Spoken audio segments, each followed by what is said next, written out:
Gridiron Central is sponsored by Georgia Northwestern Technical College, Riverside Automotive Group,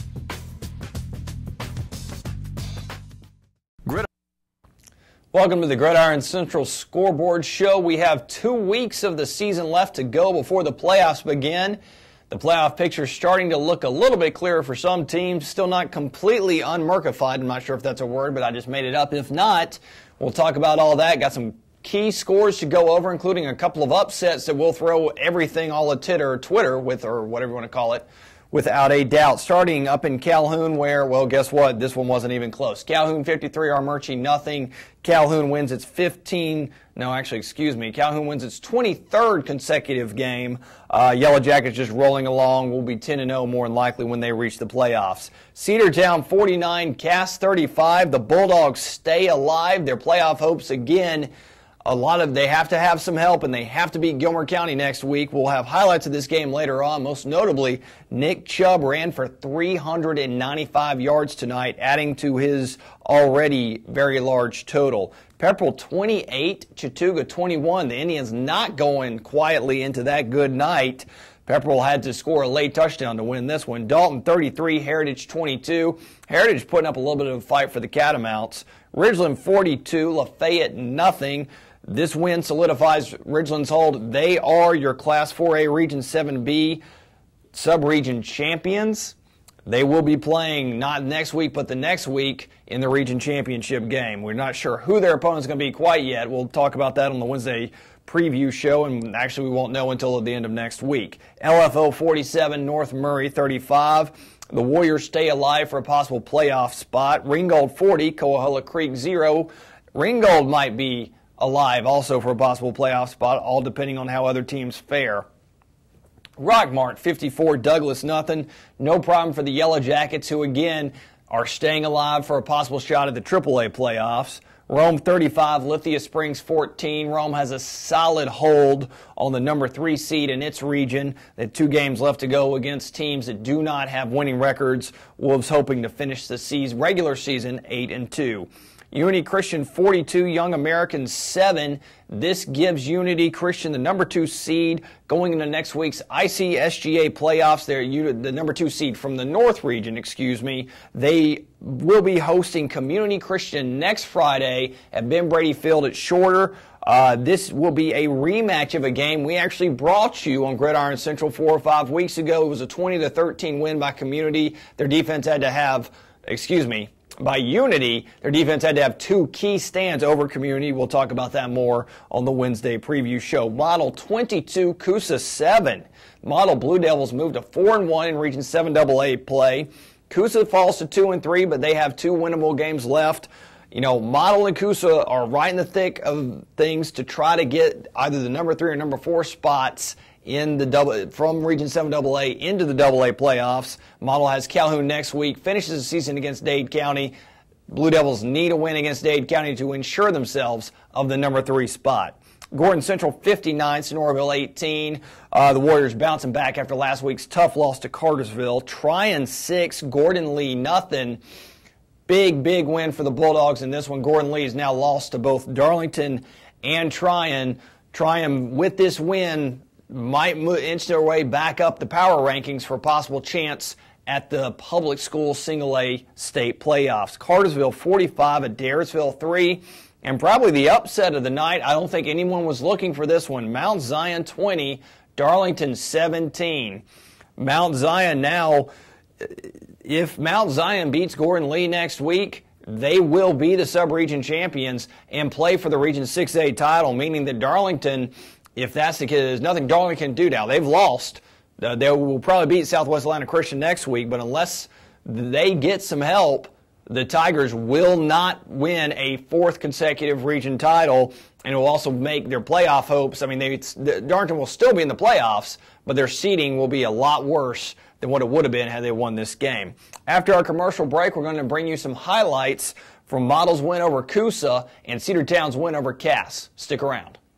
Begin your future at Georgia Northwestern Technical College. We offer degrees, diplomas, and certificates in over 200 programs of study. Choose a career in business, health, industrial, or public service. With the flexibility of day, evening, and online classes at any of our 5 campus locations, getting your education at GNTC has never been more convenient. There are many financial aid options available, including student loans. Apply now. Georgia Northwestern Technical College.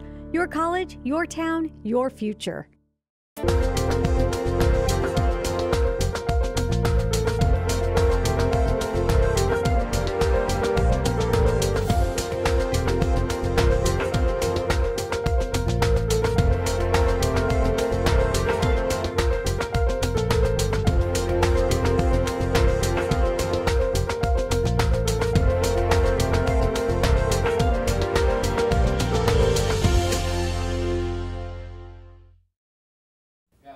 Welcome back to the Gridiron Central Scoreboard Show.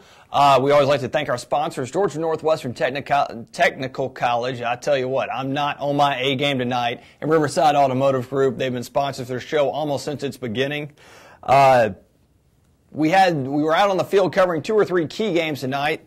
This one at Model, the Coosa Eagles flew into Model hoping to pull another big region win, but the Model Blue Devils were trying their best to defend their home turf.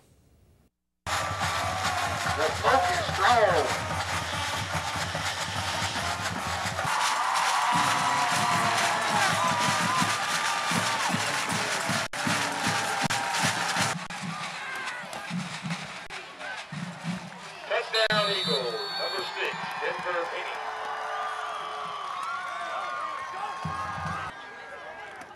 Ball, safety!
And your final score at Will Tuttle Stadium, Model Blue Devils 22, Coosa Eagles 7.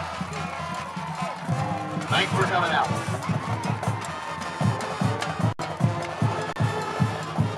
Yeah, after that first drive, we played great defense the rest of the game. We had a great game plan. We got guys that play with a lot of heart. They get their hats on the ball, cause turnovers. It just took, the defense just took over there. And, then we got on offense, that drive there in the second half to open the second half was big because we ran, 6 minutes, something off the clock. Coosa's got an explosive team, and, they make you catch, make you try to catch your breath every once in a while because number 10, DQ, and some other guys are like, they're just a hair away from breaking a couple of long ones. And fortunately, we got guys with the ball when they had to get there. Welcome back to the show. You just saw highlights of Model's big 22-7 win over Coosa. A couple of big things on this one. And Coosa won the coin toss, elected to receive the ball, and their offense just drove right down the field and scored, making 7-0. And I was thinking, wow, Coosa's looking great. Offense looked good. Everything was looking good. Model was held there, first offensive possession. Great punt, pinned Coosa deep. Model's defense ends up getting a safety. It's 7-2. 2 or 3 big turnovers.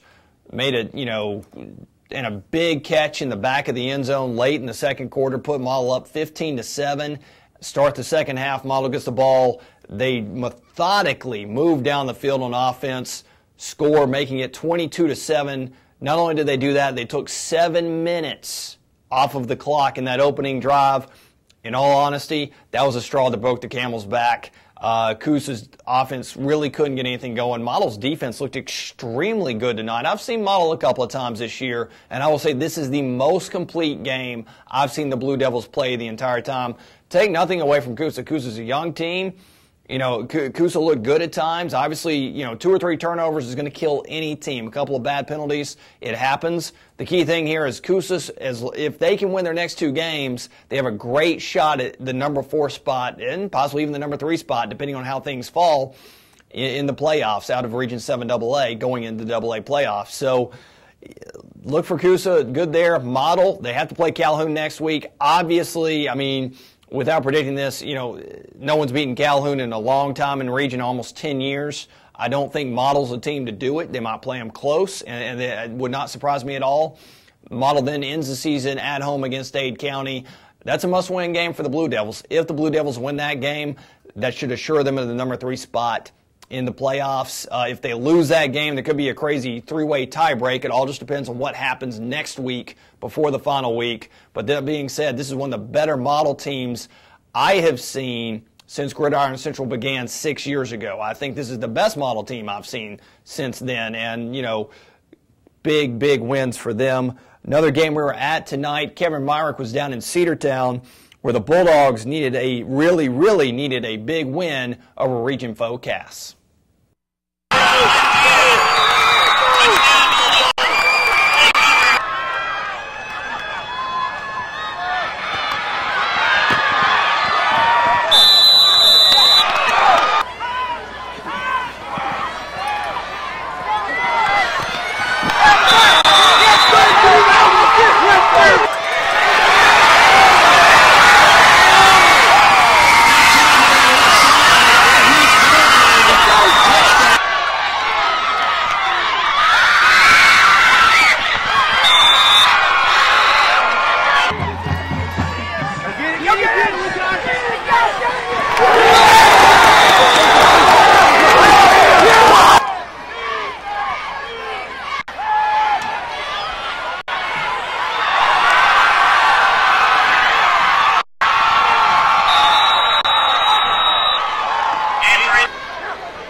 I think it was a great team effort. I think defensively we made the plays we had to make.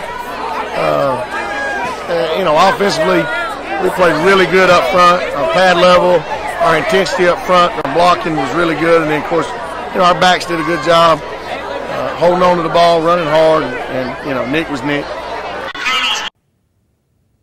Welcome back to the show. You just saw highlights of Cedartown's big win over Cass, 49-35. The win keeps the Bulldogs' playoff hopes alive. They will need a win against Gilmer County next week, and then hope there's a little bit of help along the way. They can't be a region champion, but they might be able to sneak into a playoff game if they can win the play-in game in 2 weeks. Big thing for Cedartown here again. Nick Chubb. What else can we possibly say about Nick Chubb, the tailback? Rushed unofficially for 395 yards. I mean, come on, those aren't even Xbox numbers. Those are crazy numbers. 395 yards unofficially. That brings his season total to 2,368 yards. That's roughly 800 yards shy of the rushing record, the season rushing record in the state of Georgia. Obviously, he would need 2 or 3 more games to get there. As far as the team goes, Cedartown was kind of down, not completely out though. Their defense still allowed a lot of points. Cass is a much better team than they have been the past few years. But when it all comes down to it, Cedartown got the big win. Got to win next week against Gilmer. You know, that's a big one. At the beginning of the year, a lot of people in Cedartown were talking that the Bulldogs not only going to be a playoff team, but we're going to be a team that could go far in the playoffs. If that's going to happen, got to beat Gilmer, got to get some help. We covered 3 games tonight video-wise. The other game, you did not see it on our show. You can see it on Prep Central Online. Unity Christian's big win over Young American Christian. It was, looking back at that score, 42-7. Getting Unity the number 2 seed in the ICSGA playoffs from the North region. Also, remember to go to Prep Central Online. We have articles, photos, the 3 videos you've already seen in their entirety there. Check us out and be back for our Wednesday show where Matt Davis from 95.7 The Ridge and I will break down not only the upcoming games, but what the playoff scenarios look like now, what our local teams have to do to possibly get to the playoffs, who's going to be in, who might be in, and who is already out or might already be out. We'll go over all of those on Wednesday. For Kevin Myrick, Austin Wiggins, I'm Jim Allred saying we'll see you on the preview show on Wednesday.